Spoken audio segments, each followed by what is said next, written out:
देखिए बेटा, आज के अपने इस यूनिट का नाम है यूनिट नंबर 2 आज अपन स्टार्ट करने वाले हैं। और ये है गाउसीय नियम तथा अनुप्रयोग। गाउस का नियम तथा उसके अनुप्रयोग, ये अपना यूनिट है बेटा।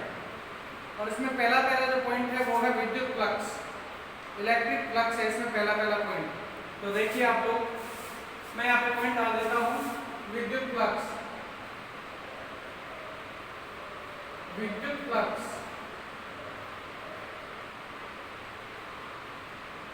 It means electric flux.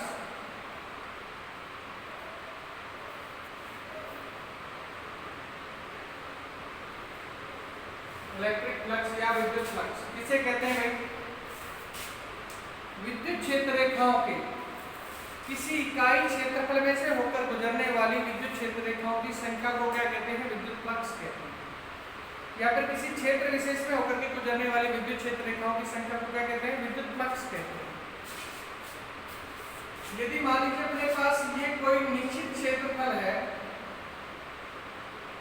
ये हो गया अपने पास निश्चित क्षेत्रफल, ठीक है भाई। इसको सीधी रेखा के में बनाना है। ये हो गया अपने पास निश्चित क्षेत्रफल कैपिटल ए। इसके ठीक लंबवत होकर गुजरने वाली बेटा विद्युत फ्लक्स रेखाएं जो है क्या होंगी? विद्युत क्षेत्र के ठीक कैसे गुजरेंगी? लंबवत स्थिति में ही गुजरेंगी और लंबवत स्थिति में ही इसमें से पार होंगी। लंबवत स्थिति में इसमें से क्या होगी? पार होंगी। और ये E को प्रदर्शित करेंगे विद्युत क्षेत्र की तीव्रता। यदि मान लीजिए कि आप यहां से देख रहे हैं इसे, आप यहां से देख रहे हैं इसे, तो यहां से फ्लक्स रेखा पर बनने वाला जो कोण है वो मान लीजिए कितना है? थीटा है। और इसका मान जो जिस पर ये कोण बन रहा है वो मान है बेटा DA। कितना है? DA। तो d फाई बराबर E dot DA cos theta. समीकरण संख्या 1 हो गई। d phi is equal to E dot DA cos theta. इसे विद्युत फ्लक्स की मूलभूत समीकरण कहते हैं। इसी के द्वारा अपन बाकी सारे मानों को उत्पन्न करेंगे। अब इसकी परिभाषा के अनुसार, इस सूत्र के अनुसार परिभाषा क्या बनती है? किसी क्षेत्र विशेष में उपस्थित विद्युत क्षेत्र की तीव्रता तथा क्षेत्रफलीय अल्पांश का बिंदु गुणनफल क्या कहा जाता है? विद्युत फ्लक्स कहा जाता है। देखिए कंडीशन पहली देखेंगे बेटा। कंडीशन फर्स्ट, यदि एंगल थीटा बराबर 0 डिग्री हो। कितना डिग्री हो? 0 डिग्री। ऐसी स्थिति हो जाए कि भाई E भी इसी रेखा पर है और DA भी इसी रेखा पर हो जाए, तो जब दो राशियां एक ही रेखा पर और एक ही दिशा में हो तो उनके बीच बनने वाले कोण का मान 0 डिग्री होता है। तो समीकरण 1 से, तो समीकरण संख्या 1 से d phi is equal to E dot DA cos 0, क्योंकि cos 0 बराबर 1 होता है, इस वजह से d फाई का मान मैक्सिमम हो जाएगा। d फाई मैक्सिमम कितना भाई? E डॉट DA के इक्विवेलेंट। समीकरण संख्या 2 हो गई बेटा। ये समीकरण कौन सी होगी? समीकरण संख्या 2 हो गई। इसके बाद में इसमें ये देखो कि नजर आ रहा है कि नहीं, इसके नीचे कितनी जगह बची है? सेकंड कंडीशन, कंडीशन सेकंड क्या है? यदि एंगल थीटा बराबर 30 डिग्री हो। कितना डिग्री हो? 30 डिग्री हो। अर्थात स्थिति कुछ ऐसी हो, यहाँ पे तो E हो गया, क्लोज कर दे। यहाँ पे तो E हो गया, रोक दे। देखो बेटा कंडीशन सेकंड पर ध्यान दीजिए। कंडीशन सेकंड में अपन ने कोण थीटा का मान 30 डिग्री लिया है। यहाँ पे 30 डिग्री का ही चित्र बनाया है। समीकरण 1 से बार बार ये लिखने की आवश्यकता है नहीं कि समीकरण 1 से मैंने सीधा मान लिख दिया कि डी फाई बराबर ई डॉट डी ए कॉस 30, तो डी फाई बराबर √3/2 ई डॉट डी ए। इसके बाद में कंडीशन थर्ड देखते हैं बेटा। कंडीशन थर्ड, यदि एंगल थीटा बराबर 60 डिग्री, कौन थीटा का मान कितना हो बेटा 60 डिग्री हो। अब 60 डिग्री की स्थिति दिखाओ, इस प्रकार से हो जाएगी। यहाँ पे 60 डिग्री का कोण हो, यहाँ पे अपना ई हो और इस पर अपन ने ले लिया डी ए को, तो फिर क्या हो जाएगा डी फाई बराबर ई डॉट डी ए cos 60, क्योंकि cos 60 बराबर कितना होता है बेटा 1/2 होता है, तो डी फाई बराबर 1/2 ई डॉट डी ए, अर्थात फ्लक्स का मान अपने पूर्ण मान का ठीक आधा होगा यहाँ पे। और इसको समीकरण संख्या नाम दोनों में समीकरण संख्या 4। इसके बाद में कंडीशन नंबर 4, कंडीशन नंबर 4 को भी देखेंगे, कंडीशन नंबर 4 को भी देखेंगे और 5th को भी देखेंगे। रोक दो बेटा, कंडीशन नंबर 4 और 5th को भी देखिए बेटा। आप लोगों के दिमाग में क्वेश्चन उठना चाहिए कि डी ए cos थीटा कहां से आ गया।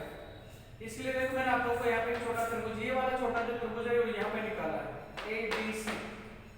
cos थीटा बराबर आधार बटे कर्ण, या cos थीटा बराबर ए बी बटा बी सी, या ए बी बराबर में मतलब आधार बराबर में कर्ण गुना cos थीटा मतलब बी सी cos थीटा, तो इसका मान हो गया ए बी बराबर डी ए cos थीटा। ठीक है, तो डी ए cos थीटा बेटा यहाँ से आया। ठीक है, अब अपन देखते हैं इसकी कंडीशन नंबर 4 को।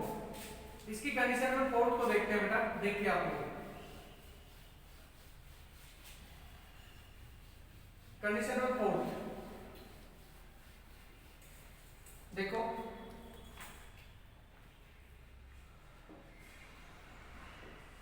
कंडीशन नंबर 4, जब एंगल थीटा बराबर 90 डिग्री, जब एंगल थीटा बराबर कितना हो 90 डिग्री हो, अर्थात ई तो बेटा इधर हो और डी ए को आप यहां ले लो, डी ए, चाहे आप यहां से कोण मापिए और चाहे आप यहां से कोण मापिए, दोनों तरफ ही आपको क्या मिल रहा है 90 डिग्री का कोण मिल रहा है। तो डी फाई बराबर ई डॉट डी ए cos 90,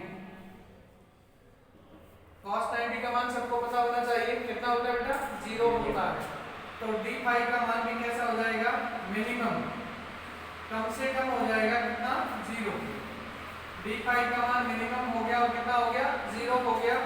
समीकरण संख्या होगी बेटा 5। इसमें लास्ट में एक कंडीशन अपने को अभी और देखनी है कि जब एंगल थीटा का मान 180 डिग्री हो गई पाई के बराबर। कंडीशन नंबर 5, कंडीशन नंबर 5, जब एंगल थीटा बराबर पाई या 180 डिग्री, एंगल थीटा का मान कितना हो पाई या 180 डिग्री हो, तो फिर डी फाई बराबर ये कैसे होगा बेटा इस प्रकार से, यहाँ पे तो ई हो गया मान लो और आप इसको इधर खींच रहे हैं, डी ए आप लोगों का इधर है, तो यहाँ पे बीच में बनने वाले कोण का मान पाई हो जाएगा। 180 डिग्री भी कहते हैं पाई भी कहते हैं। ठीक है, तो मान रख दीजिए डी फाई बराबर ई डॉट डी ए cos 180, क्योंकि cos 180 का मान कितना होता है -1 होता है, -1, तो डी फाई बराबर -e dot D A, D phi बराबर -e डॉट डी ए, समीकरण संख्या होगी 6। अब देखिए आप लोग, मैंने आप लोगों को 4 कंडीशंस बताई, सॉरी 5 कंडीशंस बताई। पहली बताइए 0 डिग्री पर, 0 डिग्री पर अधिकतम मान है मैक्सिमम वैल्यू बेटा e डॉट डी ए। उसके बाद में 30 डिग्री बताया है, तो 30 डिग्री पर आप लोगों को मान मिला होगा √3/2 e डॉट डी ए। उसके बाद 60 बताया, 60 डिग्री पर मान मिला होगा आप लोगों को 1/2 e डॉट डी ए। और चौथी कंडीशन आपके सामने ये दिख रही है आपको कि भाई 90 डिग्री की स्थिति में 0 मान हो जाएगा मिनिमम, और जब पाई या 180 डिग्री हो तब क्या हो जाएगा -e डॉट डी ए। तो अपने को कोणों के मान पता होने चाहिए। किसके मान पता होने चाहिए? कोणों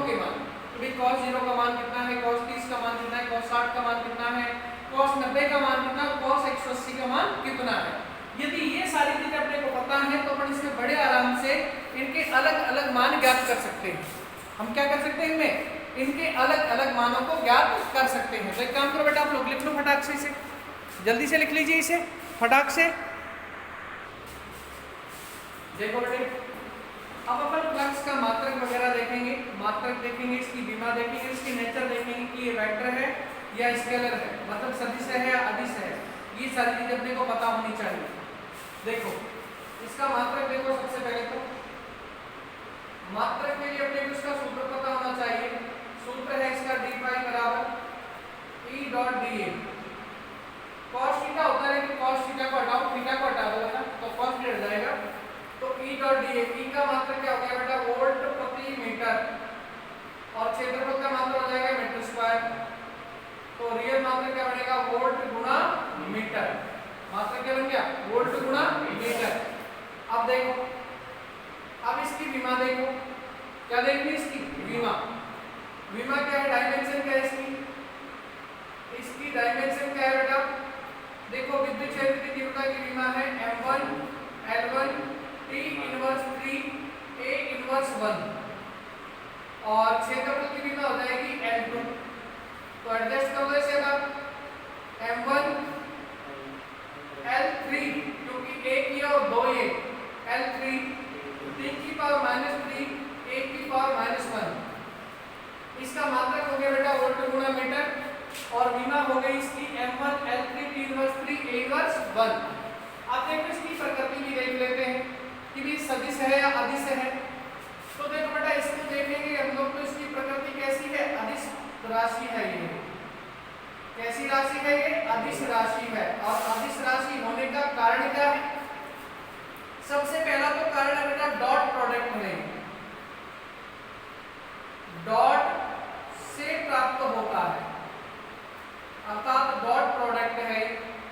दूसरे, इसमें एक क्षेत्रफल आ रहा है, कॉस वैल्यू आ रही है। कॉस वैल्यू वही आती है जहां पे अदिश राशि हो, कॉस वैल्यू आ रही है। और कॉस किसमें आता है, अदिश राशियों में ही आता है।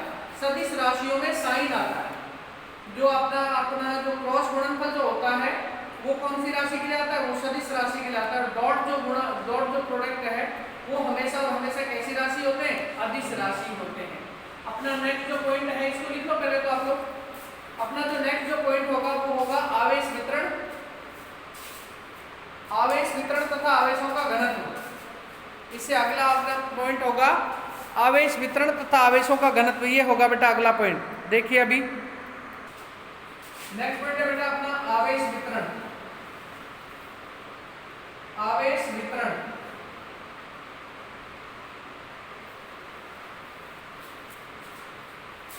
आवेश वितरण। आवेशों को जब आप बांटते हैं किसी को, जैसे मान लो इसको एक आवेश दे दिया, इसको एक आवेश दे दिया, इसको एक आवेश दे दिया, दो आवेश मेरे को दे दिए क्योंकि मैं मोटा हूं इस वजह से। तो देखिए उसे क्या कहते हैं बेटा, आवेश वितरण। विभिन्न प्रकार के घटकों में, विभिन्न प्रकार के चालकों में आवेशों को बांटना क्या कहा जाता है, आवेशों का वितरण। अब आवेश वितरण है दो प्रकार का। आवेश वितरण कितने प्रकार का है, दो प्रकार का है। आवेश वितरण दो प्रकार का है। दो प्रकार कौन कौन से हैं भाई, एक है असतत आवेश वितरण, असतत आवेश वितरण, असतत आवेश वितरण। क्या होता है बेटा असतत आवेश वितरण, आवेशों का ऐसा वितरण जिसमें अलग अलग जगहों पर अलग अलग प्रकार का घनत्व हो। आवेशों का ऐसा वितरण जिसमें अलग अलग स्थानों पर अलग अलग प्रकार का घनत्व हो। देखो जैसे मान लो इस गोले को आवेश देने अपने को, तो भाई दो आवेश तो यहां ले दिए, एक आवेश यहां ले दिया, फिर 10 आवेश यहां ले दिए। मतलब अलग अलग जगह पर अलग अलग प्रकार का घनत्व, कहीं पे घनत्व का मान बहुत ज्यादा हो, कहीं पे घनत्व का मान बहुत कम हो। तो इसको कैसा वितरण कहते हैं, असतत आवेश वितरण कहते हैं। दूसरा जो है अपना सतत आवेश वितरण है। सतत आवेश वितरण, सतत आवेश वितरण, आवेशों का ऐसा वितरण जिसमें प्रत्येक स्थान पर एक समान रूप से आवेश बांटे जाएं। आवेशों का ऐसा वितरण जिसमें प्रत्येक स्थान पर एक समान रूप से आवेश बांटे जाए। जैसे मान लो इसको मैं मिटा करके और इसको सतत बनाना चाहूं, यदि मैं इसको मिटा करके सतत आवेश वितरण बनाना चाहूं, जैसे मान लो इसकी सतह को मैंने आवेश दे दी, इस प्रकार से एक समान रूप से बांटते जाना है सब, एक समान रूप से, कोई डेंसिटी भिन्न नहीं होनी चाहिए, कोई भी घनत्व भिन्न नहीं होना चाहिए। तो फिर ये क्या हो जाएगा, ये सतत आवेश वितरण होगा। अब देखो सतत आवेश वितरण को भी आगे हम लोग 3 प्रकारों में बांटते हैं। सबसे पहला है रेखीय आवेश वितरण। रेखीय आवेश वितरण किसी चालक तार पर आवेशों का एक समान रूप से वर्गीकरण, किसी चालक तार पर एक समान रूप से आवेशों का वर्गीकरण या उनका बंटवारा क्या कहा जाता है, रेखीय आवेश वितरण कहा जाता है। जैसे मान लो कि अपने पास ये कोई क्या हो गया, चालक तार हो गया, इसको थोड़ा सीधा नहीं ऐसा ही कर दो, थोड़ा टेढ़ा सा, ये चालक हो गया भाई, इसको मैंने यहाँ इस प्रकार से एक समान रूप से आवेश बांटे हैं, ये एक समान रूप से आवेश इसको मैंने बांट दिया। इसकी कुल लंबाई स्मॉल एल है भाई, कुल लंबाई कितनी है, स्मॉल एल है, और इस पर मैंने अल्पांश ले लिया ये डीएल, डीएल अल्पांश ले लिया। डीएल बेटा अल्पांश जो भी हो, चाहे सदिश राशि का हो चाहे अदिश राशि का हो, सभी सदिश होते हैं। अब इसके लिए मेरे को 3 चीजें ज्ञात करनी होगी। स्मॉल आर दूरी पर यहाँ पे मैं एफ को भी ज्ञात करूंगा और विद्युत क्षेत्र की तीव्रता को भी ज्ञात करूंगा, और इसका घनत्व तो ज्ञात करूंगा ही करूंगा।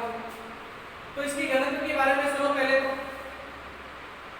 किसी रेखीय तार पर उपस्थित आवेशों की कुल मात्रा, किसी रेखीय तार पर उपस्थित कुल आवेशों की मात्रा तथा तार की कुल लंबाई का अनुपात क्या कहा जाता है, रेखीय आवेश घनत्व कहा जाता है।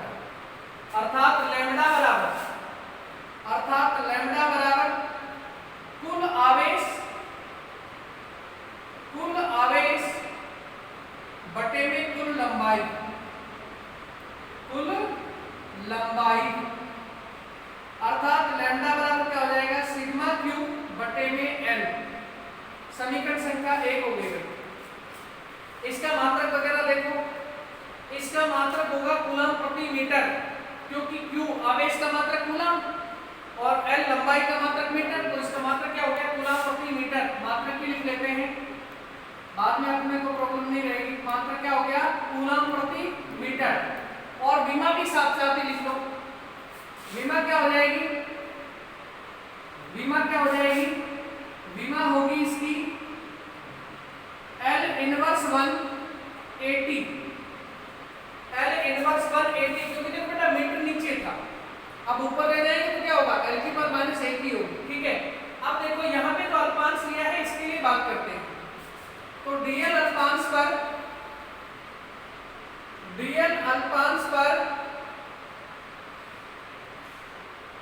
आवेश घनत्व,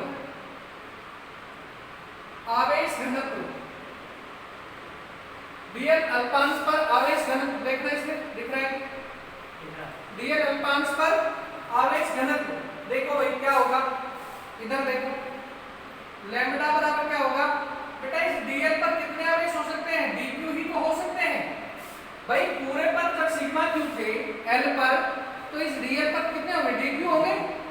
तो लैम्डा बराबर क्या हो जाएगा, डीक्यू अपॉन में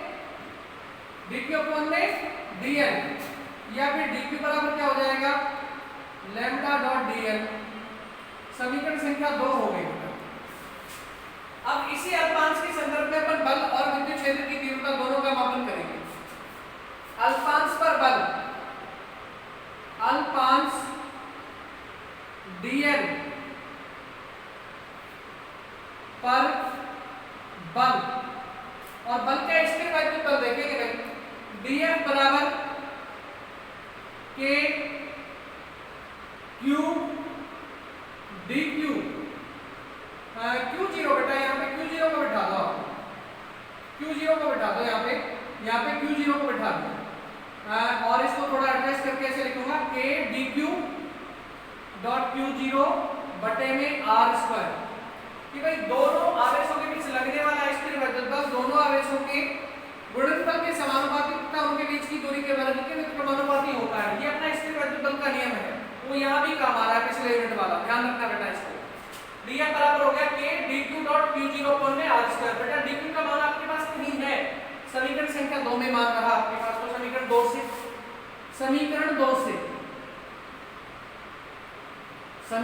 से क्या होगा, df बराबर में k lambda dl dot q0 बटे में r स्क्वायर। इसको बॉक्स में बंद करो क्योंकि ये बल है, और ये समीकरण संख्या होगी आपके पास 3। ये समीकरण संख्या क्या हो गई, समीकरण होगी 3। देखो बेटा विद्युत क्षेत्र का मान भी देख लो, तथा dl अल्पांश पर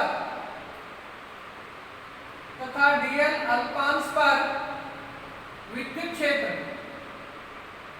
dl अल्पांश पर विद्युत क्षेत्र dE बराबर df अपॉन में q0। आप लोगों ने पहले यूनिट में पढ़ा था कि भाई E बराबर f अपॉन q0, ऐसा आप लोगों ने पढ़ा था। तो मेरे को चूंकि अल्पांश के लिए काम करना है, इसलिए मैं अल्पांश के संदर्भ में बात करूंगा। dE बराबर लिखूंगा, E बराबर नहीं लिखूंगा, dE बराबर लिखा मैंने df अपॉन में q0। अब देखो बेटा समीकरण 3 में अपने पास df का मान है, इस मान को यहाँ पे पुट कर दो, रख दो भाई, इससे ज्यादा क्या करना है। तो समीकरण 3 से, समीकरण संख्या 3 से क्या होगा भाई, dE बराबर k lambda dl dot q0 बटे में r स्क्वायर गुणा 1 बटे q0। ये जो q0 है इसको 1 बटा में दे दिया बेटा इसके साथ, तो q0 से q0 कैंसिल हो जाएगा। तो अपने पास क्या आएगा, dE बराबर k लैम्डा dl अपॉन में r स्क्वायर। ये हो गया अपने विद्युत क्षेत्र की तीव्रता का मान, और इसको समीकरण संख्या नाम दे देंगे हम लोग 4। आप ये ध्यान रखना बेटा, प्रत्येक प्रकार के आवेश वितरण में आपको ये चारों के चारों समीकरण निकालनी है, वो अलग अलग पदों में निकलेगी। ये रेखीय है, इसके बाद में प्रश्न में सिग्मा होगा, और उसके बाद आयतनात्मक में रॉ होगा। तो इसको एक बार वापस से देख लीजिए आप कि भाई किसी निश्चित लंबाई के चालक तार पर उपस्थित कुल आवेश बटे कुल लंबाई का जो मान है, का अनुपात जो है वो क्या कहा जाएगा, रेखीय आवेश घनत्व कहा जाएगा। अर्थात लैम्डा बराबर सिग्मा के अपॉन में L, अर्थात कुल आवेश सिग्मा क्यों थे और लंबाई कितनी हो गई L, तो सिग्मा के अपॉन में L। मात्रा क्या हो जाएगा इसका, कूलम प्रति मीटर। इसकी विमा क्या हो जाएगी, L इनवर्स 180। चूंकि dl अल्पांश पर आवेश घनत्व, लैम्डा बराबर dq अपॉन में dl। देखो बेटा dl पर dq ही आवेश है, dl पर कितने आवेश है, dq ही आवेश है। तो इसका मान रख दो भाई, अल्पांश dl पर बल, dq का मान आ जाएगा इस समीकरण से, लैम्डा बराबर dq अपॉन में dl, तो dq बराबर हो जाएगा लैम्डा dl, समीकरण 2 हो जाएगी।